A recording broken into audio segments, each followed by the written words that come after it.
single day. So what is your reasonable cause is sufficient for the ID then?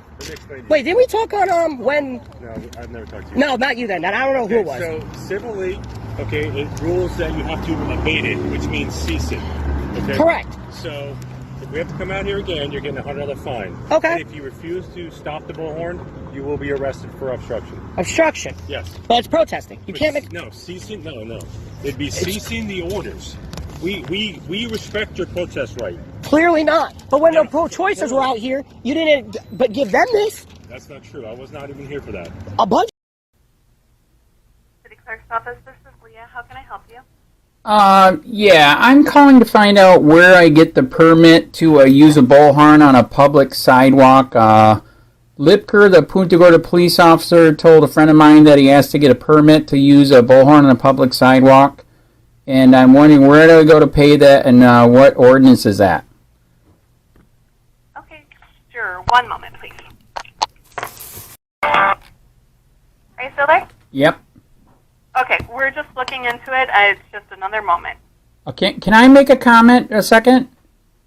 We already have already have an email from you last year that states if you're on a public sidewalk, you don't need a permit. And the city manager was involved in the email. So was the police. So did you pass something new? That's what, because you had asked about the ordinance. I have Sarah looking into that. So that's where I said, just one moment. I'll see where she's at with that. Okay. All right. Yep. Hello, Mr. Sheets. Yeah. I understand you're trying to get a permit to use a bullhorn? On a public sidewalk, not the park. Public sidewalk.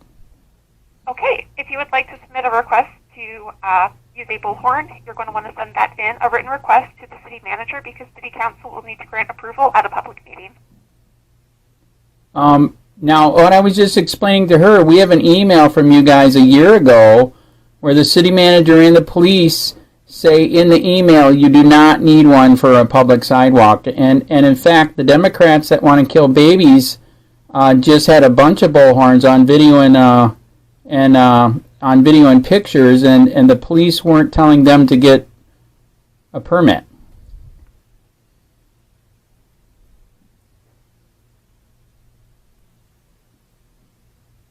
Are you there?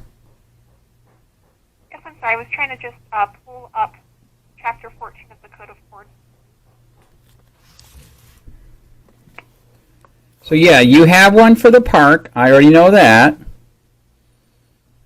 But in streets, alleys, or other public places, I would recommend writing to the city manager. In which ordinance? Chapter 14, Section 14-2. Chapter 14, Section 2? Yes. Section 2. It's streets, alleys, and what else? Other public places, what it says. Okay, and you can ask them for more information about that, because I don't know whether or not sidewalks would fall in that. That's not something that I interpret. So why don't you write to the city manager and ask him if you would need a permit? And then if you do, they would be able to schedule a item for a city council agenda. Okay, does it say, when does it say on there the last time that they altered that ordinance? What's the last date?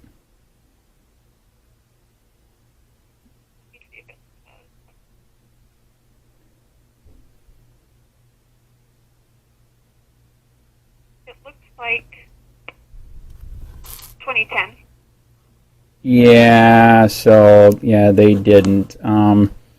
So, all right, Kevin Shirley wanted me to check with you guys, and sadly, I think he failed, and Jesus still loves you anyways, though, okay? Thank you. Concerns regarding political demonstrators Tuesday, July 27, 2021, 11:38 a.m. 0 Norman Naratu 2 Hogs 0105@gmail.com.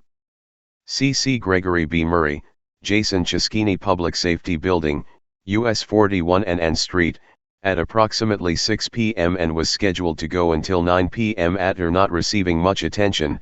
they went to the downtown area, mainly near Leroy's, to continue their organized protest in hopes of getting more attention.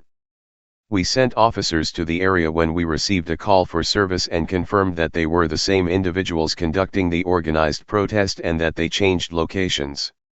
We did not make contact with them as they were not committing a crime, and we have an obligation to respect their constitutional right to protest. The City Code Chapter 14 Noise Ordinance, which is a civil infraction, does not apply because the noise is not coming from a premise. There is also a restriction to loud sound-making devices in our parks if they are audible over 100 feet per Chapter 16 of our Code of Ordinances, but this incident occurred in a public right-of-way. The Florida statute regarding noise by a radio or sound-making device applies only to vehicles. We have consulted with the state attorney's office regarding the criminal charge of breach of peace. There are also limitations on this charge due to the need for witnesses who are willing to testify in court and case law concerning what is actually witnessed. The officer cannot be the victim of a breach of peace. Additionally, we may not arbitrarily place someone under arrest for uttering the F word or any other inappropriate word, as we have to be cautious of protecting the First Amendment rights of all of our citizens. There would most likely need to be other factors in place before the state would consider charges, such as what was actually observed by the witnesses, the possibility of the words inciting a fight, etc. I would like to reassure you that we did have officers in the area, and they remained in the area watching the protesters from afar until they left to ensure the safety of the public. Hopefully, you can see that the police department has been doing its best to address this issue within the confines of the U.S. Constitution, Florida statute, and city ordinances. My contact information is below. Please feel free to contact me in the future with any questions or concerns. Sincerely, Captain Norman Nara, Operations Commander, Punta Gorda Police Department, 1410 Tamiami Trail, Punta Gorda, Florida, 33950-941, 575-5533, Office, 941-639-4111, Maine.